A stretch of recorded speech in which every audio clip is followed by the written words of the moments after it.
Hey, so the Iran issue, not resolved.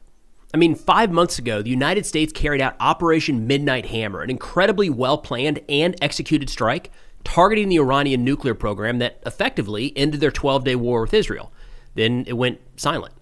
I mean, Iran kept chugging along, but here in the United States, we generally hailed that as a success and shifted other priorities. But the overall threats posed by the Iranian regime still exist. So to get an update on where things stand, we're talking today with Behnam Ben-Taleblu, the Iran Program Senior Director and Senior Fellow at Foundation for Defense of Democracies, where he specializes in Iranian security and political issues. We get into what exactly those strikes led to, what red lines could trigger a follow-on U.S. military engagement, and some key policies we can put in place right now to keep the pressure on Iran. Behnam is an incredible source for all things Iran-related. I've been following his work for a long time. You can do so as well by checking out the links in the description below. And with that, let's get to the conversation. All right, Behnam, thank you so much for taking the time. Really interested to get your take on exactly what's happening with Iran right now. Well, Preston, it's an absolute pleasure to be with you. And you hit the nail on the head there because the regime and its proxies are down but not out. There's a cultural crisis, a social crisis, a political crisis. What we really see on the newspapers, on social media, from folks back in Iran, what you see and you hear a lot of is actually this mounting economic and environmental crisis that everybody knows that the regime, is too poor of a planner to actually be able to fix. Maybe that's a good place to start because a few months ago, we had this incredible Operation Midnight Hammer. You'd mentioned a moment ago, this is something the United States has been planning for and building towards for years, if not a decade plus. And we saw bombs drop on some of the Iranian nuclear facilities, and we generally just kind of moved on in the United States. The attention shifted, at least from my perspective. But at the time, especially in the middle of some of the Israeli operations there was at least conversations that regime change might be viable, kind of suggesting that they were vulnerable at that point. So maybe starting there, what does the regime look like right now? Are they stable? Have they regained any lost control?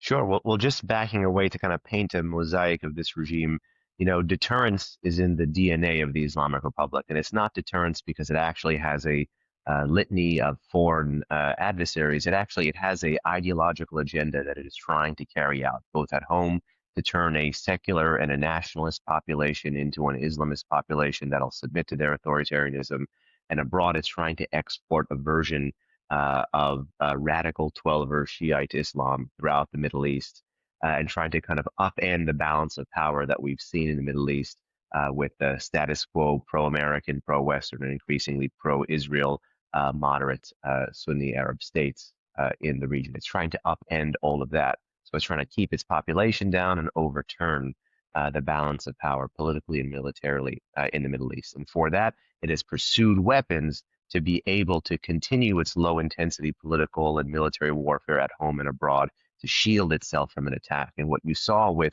both Israel's 12-day war against the Islamic Republic and perhaps more importantly, Donald Trump's limited but very effective and targeted use of force against the crown jewel of the deterrent apparatus of the Islamic Republic, its nuclear infrastructure, particularly three sites, Natanz, Fordo, and Isfahan, and Fordo being really the kicker here because I think it's about 80 to 90 meters underground.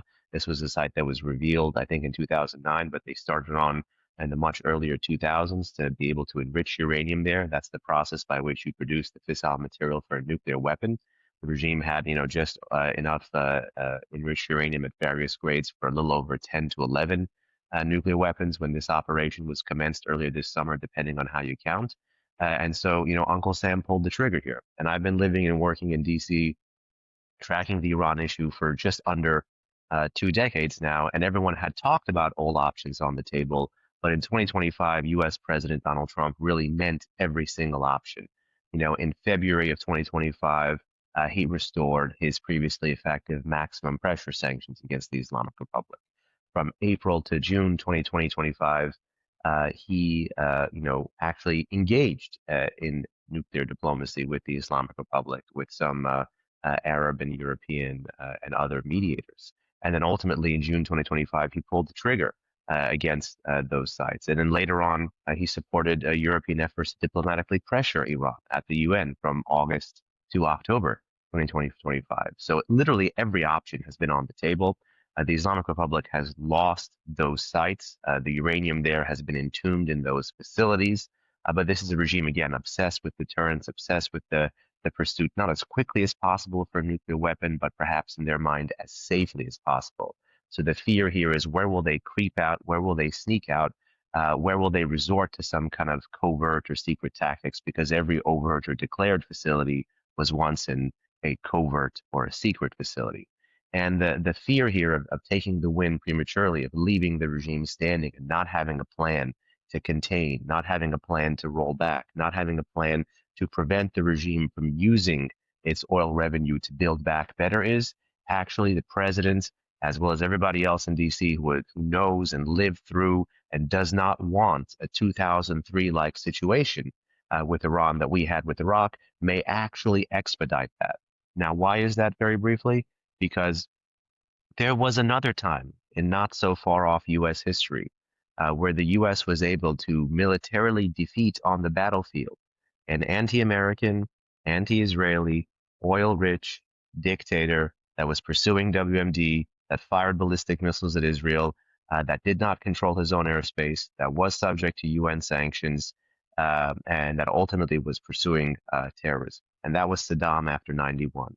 And the thing DC has forgotten is that it took about a decade between 91 and 2003. What went wrong? What went right? And so the fear here of taking the win prematurely and just focusing on the military win and not working to extend the shelf life for a political win is that the president would rob himself of that longer shelf life, and that structurally the regime would wait out the president, would wait out the Israelis, and find a way to build back better, and ultimately put America to the choice of having to go again and again and again, and perhaps pave the way to a 2003-like scenario. So that's why I'm very worried right now, even though I clearly see that the president's strike was effective, that the president's strike was successful. But this is a regime that has used every dollar, every penny, not for the pursuit of the good life for its own people, but to export its revolution and to pursue these weapons of mass destruction. And to kind of let them be after the 12-day war, even though economically, environmentally, they are weaker, even though you have large swaths of society that well before the war opposed this regime anyway, are still there. I think all of this is both a political and a moral own goal. So consider me among those who consider the strike a success, but are still ringing the alarm bell for Uncle Sam. Because if we get this one wrong, there is no way we can create the political space to pivot to deal with China, Taiwan, Russia, Ukraine, or all of the other much bigger, more complex political and military problems. Just like there was no straight line between losing to the Taliban in 2021 and deterring Putin in 2022. There will be no straight line from appeasing the Ayatollahs and then ultimately going and countering the Chinese Communist Party. You mentioned the strikes, or refer to the strikes as effective and successful. And I know in the immediate aftermath, there was, I think the term the White House was going with, or the Pentagon, was obliterated. And a lot of us are going, what on earth does that mean? But we didn't see evidence one way or the other, from what I can recall. There wasn't footage from inside of the facilities to show that it was gone. There was also, from what I can track, there's been no evidence provided by Iran that they were not destroyed.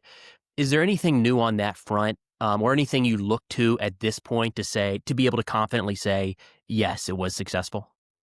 Well, that's part of the game that both the president can play as well as the Iranians can play. Obviously, the president, as commander-in-chief of the U.S., does not want to disclose sources and methods, does not want to help the Iranians reconstitute their program, wants to keep the doubt, the fear, the hedging in the minds of the Islamic Republic. But at the same time, the president has domestic politics too. You have large constituencies of Americans that don't just distrust the president, but unfortunately they also distrust the U.S. intelligence community, no matter the political direction, Republican or Democrat, isolationist or internationalist, insider or outsider of the Beltway. And that is, again, a product of 2003, which is why I'm stressing, avoiding that kind of a situation. And that, unfortunately, is just the political climate, is something that exists in the environment that, unfortunately, the adversary weaponizes. So that's why the Iranians themselves are not revealing too much about it. Some very early on in the first 2 months of the conflict, some Iranian political and military officials were trying to support, you could say, the gloating in the U.S. to say, hey, yes, you destroyed it, nothing to see here, and move on, and please let us come and get this stuff out. Others were saying, no way, there's no way you destroyed it. Obviously, we're going to expand upon it and just kind of use it for their own kind of domestic rallying cry. But ultimately, both sides politically in the short term and strategically benefit from weaponizing the information space. The difference, of course, is that we get to focus on things like commercially available satellite imagery, which good nonprofits like the Institute for Science and International Security have been able to get and put out that show in some places reconstitution, not just of the places that the U.S. had struck, but perhaps more importantly, those smaller laboratories and the weaponization facilities that the Israelis struck in the first 6 to 8 days of the 12-day war earlier this June. So ultimately, yes, from commercially available satellite imagery, you could see the Iranians going towards what they can go towards. But when you have not me, but the head of the International Atomic Energy Agency, the head of the UN nuclear watchdog, coming out and affirming that, yeah, he believes that most of that uranium is entombed under those facilities, the reason you say the strike, or the reason we can assess or deduce the strike is successful, is because it actually has collapsed the physical facility. I don't think anyone in the 2 decades of debate over Iran policy said that a U.S. bomb was supposed to penetrate a facility, not just 80 to 90 meters underground, but go find a particular canister of uranium and explode the canister. The goal was just to actually impede the regime from building a nuclear weapon as effectively and safely as possible for the U.S., and then having done so, to shape the decision making for the regime to say, hey, if you go back in, you should know that's when you'll get struck. And I think the president has been remarkably clear at least twice since the 12-day war that if the Iranians actually go back in to extract that material, they would get struck. The real question for all of us, whether you're with the UN, with the US, with the Israelis, with the Iranians, with anyone else, with the Europeans, and you're watching this, is, well, just shy of that red line, where are the other red lines? What are the other triggers for the Israelis, for the Americans, for others, for potential military action? Do the Iranians know what those triggers are? And this is really where the debate kind of limps along from 2025 into 2026. And I think it is likely that there could be a resumption of conflict. What would one of those red lines be that could trigger another wave of strikes? During the 12-day war, we saw the Iranians really try to benefit from an architecture of deterrence they had built up for 2 decades, a nuclear program, a terrorist transnational apparatus that they call the Axis of Resistance, that has drones, missiles, and whatnot, but actually it's a terrorist apparatus. And then ultimately, the long pole in the tent is the regime's long-range strike capability. For about 2 decades, this regime has had the largest ballistic missile arsenal in the Middle East. These were things that fired in large quantities, up to or over 570 medium-range ballistic missiles at Israel. Israel reportedly had an 86% success rate when it came to interceptions. The U.S. also aided in the interception operations there. But this is actually the thing. This is actually the weapon that I think can trigger the next round, a potentially smaller round between Israel and Iran. No one knows if that'll be like the covert shadow wars we've had in the past, where things go bump in the night in Tehran or Karaj or Isfahan or any other kind of city that is home to a military complex, or if it's a resumption of overt military activity. But one thing is quite clear, is that Israel is following the missile math, both the math that it has to rebuild its own interceptors and the math that the regime has to rebuild its own medium-range ballistic missiles. And that math is important and could bring about a resumption of conflict, because certainly the Israelis know the regime is not going to give up on its nuclear program. So they're looking to actually defang the regime's way of preventing further attacks against that program. So therefore, I would pay particular attention to the regime's ballistic missile program, how they're rebuilding. We know they're still getting more support from China when it comes to the fuel precursors for its solid propellant ballistic missiles. So I would keep an eye as to how America's great power competitors are keeping the Islamic Republic afloat, both economically and militarily, in 2025 and into 2026. When it comes to the axis of resistance, this was, of course, a major concern. This was the shield for Iran that I think a lot of folks had been looking at for years. Israel, of course, pretty well defanged Hamas and then Hezbollah by the time this operation kicked off, and the Houthis were arguably a little occupied with the United States and the Red Sea for a period of time, and Israel. Is there any major takeaway from? I mean, from my perspective, it looks like that program didn't work. Those proxies did not lash out, from what I can tell. Is there any? Am I reading too much into that? I think this is to define if the axis worked or didn't work is very much like looking at something that's a snapshot or a Polaroid versus like a camera recorder or like a video. We can take snapshots and show it's working and show it's not working. But over time, again, this is an exceptionally, when you look at its conventional military capabilities, weak regime.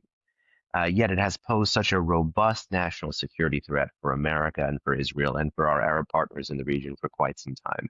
And it's this architecture where the regime has been able to shield itself um, basically generating the deterrent dividend of what a nuclear weapon would be without first having had that nuclear weapon. And it's that, combination of asymmetric maritime capabilities, which we did not really see used in the 12-day war, but in the, past decade, you could say that threat has been exported from the Persian Gulf and Strait of Hormuz to the Red Sea and the Bab el Aden, and then the Bab el Mandeb and in the Gulf of Aden with the Houthi maritime threat.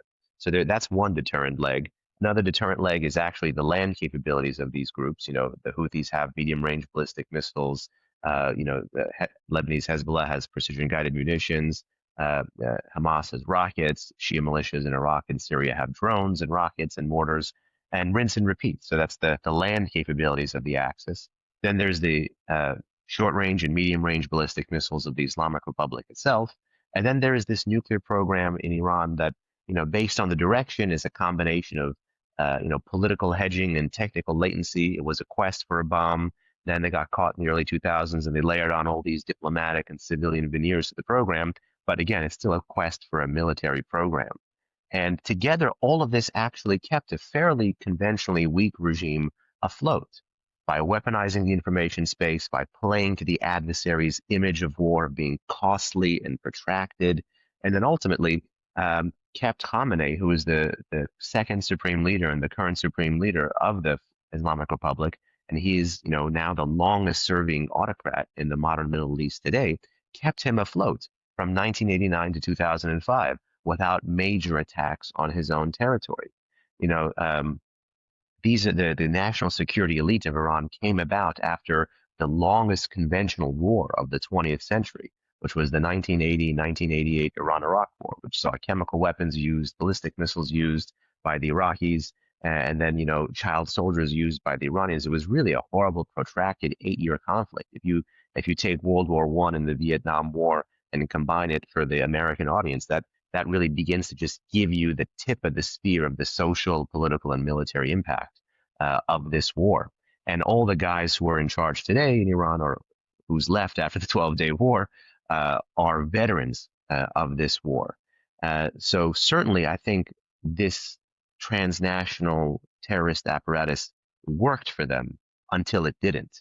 And I don't think you could get the 12-day war without the October 7 war, without the steady stream of Israel's military successes brought to you by the October 7, 2023 Iran-backed terrorist attack by Hamas against Israeli civilians. I don't think you could have had the proper political backdrop for the Israelis to go about defanging and beating one at a time, just like in the Six-Day War, one at a time, these varied different fronts. And as they parried the blow, as they sent the knife back that was pointed towards their neck in each of these theaters, they began to see more and more and more opportunities for the use of the military tool against the Iranians. So I would still say in 2025, there isn't a military solution, quote unquote, but the Israelis and the Americans over the past 2 years have vindicated the concept of limited war against the Islamic Republic of Iran and its proxies.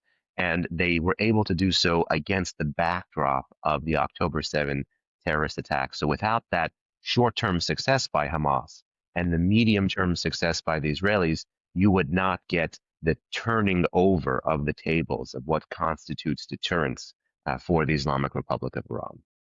I'm sure you've seen some of those memes or jokes about how the Iran involvement with or support of the October 7th attacks, you blink and it's the end of their nuclear program. like how one led to the next, to the next, to the next. I think that's a pretty straight line to draw, to your point. Absolutely. It's a very straight line. I think no one saw it more straight than the Israelis. And amid the push and pull of that conflict, we can't forget for the audience to remind them April and October 2024, how historic they were. Before we get to, June 2025, the audience has to remember in 2024, Iran did something historic. 3 times in 2024, Iran fired ballistic missiles directly and overtly from its own territory against the territory of a state that is known to possess nuclear weapons. Once in January 2024 against Pakistan, and twice in April and October 2024 against Israel. In all cases, the Pakistanis and the Israelis retaliated, but that is enough to take your international relations textbook from the Cold War and throw it out the window about nuclear weapons being able to deter a conventional attack on your own territory. And the regime did this. And I think once the Israelis saw the risk tolerance of the Islamic Republic operating at that level of high, and then the military capabilities of the regime operating at that relative level of low, they saw that delta. And with the proxies, as you rightly mentioned, Preston, defanged, the space between that delta was exactly the space for Israeli air-launched ballistic missiles in April and October of 2024 to go after the regime's air defenses, and then to render the regime really vulnerable to the multiple sorties they flew in the 12-day war in 2025. We've spent this whole time talking about kind of external threats and external focus for the regime, but right out the gate, you mentioned some challenges with the economy. So just wanted to get your thoughts. What are some of the challenges right now for the Iranian people and the regime when it comes to domestic issues, or are there any? Well, there's quite a few. This is an issue that tugs at the heartstrings. I'm a first-generation American. Both my parents are originally from Iran. I have the luxury as a first generation of American of, being able to, tie head in the heart here, that which I believe is good for the U.S. national interest and strategic interest also happens to be good for the Iranian public good. And you have the Islamic Republic now in charge for 46 years in Iran, but you've had about 46 years of varied levels of protest and opposition to this regime, which ironically came about through a social and a political revolution. But really, you've seen, just to kind of blaze through it for the audience, with the failure of attempts by Iranian society to reform the Islamic Republic, you've seen Iranian society move towards wholesale change, try to get revolution against the Islamic Republic, and in multiple iteration of street protest after street protest, starting in late 2017, culminating to the Women Life Freedom Movement of 2022-2023, where these protests touched over 150 different cities, towns, and villages, urban, rural, young, poor, you name it, demographically and geographically, very diverse protests. You had ultimately large swaths of the population show the world that, the street in Iran is fundamentally different than the state in Iran. And that's really one of the challenges of drawing analogies of America doing less, being better in the region when you compare Afghanistan or Libya or Iraq to Iran, is because hopefully what you could get is not foreign imposed regime change, but foreign supported, because you've seen generation after generation of Iranian try to build a better political order, economic order, social order, and be thwarted at the earliest levels, both in real life and in cyberspace even, by Iranian security officials and the security apparatus. These are people who seek a life, just a normal life, an integrated life, a connected life, and also ties of friendship with Israel and with America. And that is not something, with immense respect to some of Iran and Israel's Arab neighbors in the region, or even Turkey today, that you can say you get, where demographically and geographically you get a politically pro-Western population there. I'll go one step further. That population is the most pro-American, most pro-Israeli population in the heartland of the Muslim Middle East. It's a population that we can't afford to lose, therefore. And this was a population that U.S. public diplomacy really did cultivate in Trump term one. Unfortunately, I don't see that today in Trump term two. You see the Israelis trying to find a way to cultivate it. But ultimately, the driver of these things, these various different levels of protests, is an understanding that the regime is the impediment, not the solution. So there's economic triggers for protests, social triggers for protests, environmental triggers for protests, but they're all kind of connecting to a larger political conclusion that, this government can't address any of these larger concerns. So going out of the women life freedom movement in 2023, which was violently repressed, and looking at the economic and environmental crisis, there were rolling energy crises, there were blackouts late 2024, early 2025. That led to a massive environmental crisis that we're now seeing, both in terms of water and desertification in Iran. You've had the Iranian president even recently talk about having to move the capital. This is something that, Iranian officials have occasionally talked about. Not just is Tehran sitting across several really bad, fault lines for earthquakes, but there's overpopulation, overcrowding, tons of pollution. And this is just the net result of a regime which is not looking even to the medium term, let alone the long term. It's looking for a lot of short-term gains, looking at how to set Iranians against each other so it can live to fight another day, how to keep the secular, pro-democracy, nationalist population down so it can float up and keep up its pro-revolutionary Islamist and autocratic message. And you have a big chasm between haves and have-nots. You have the economy, for example, the rial spiraling. It's over the million now, mark, rial relative to the US dollar, or it has been recently, I should say. And this is just the result of pure mismanagement, and mismanagement, which I think is set to get worse, because until we in the West, I think, realize that our fate and our security strategy is going to be connected to the fate and the lot of this kind of not so silent majority in Iran, which does desire change, we're going to be suffering from the Islamic Republic pulling us back into conflict after conflict after conflict, and not be able to really pivot out of the Middle East to deal with some of those larger security threats that we mentioned. So therefore, I'm not painting this glim picture and saying that the only one who can help address it is Uncle Sam, because I'm a first generation American. I'm painting this picture because I do understand that we have limited time, limited resources, and more importantly, we have limited populations that are organically on our side, and we should not be losing those populations. So yes, the situation is exceptionally grim, but yes, we've also seen exceptional resilience from this population.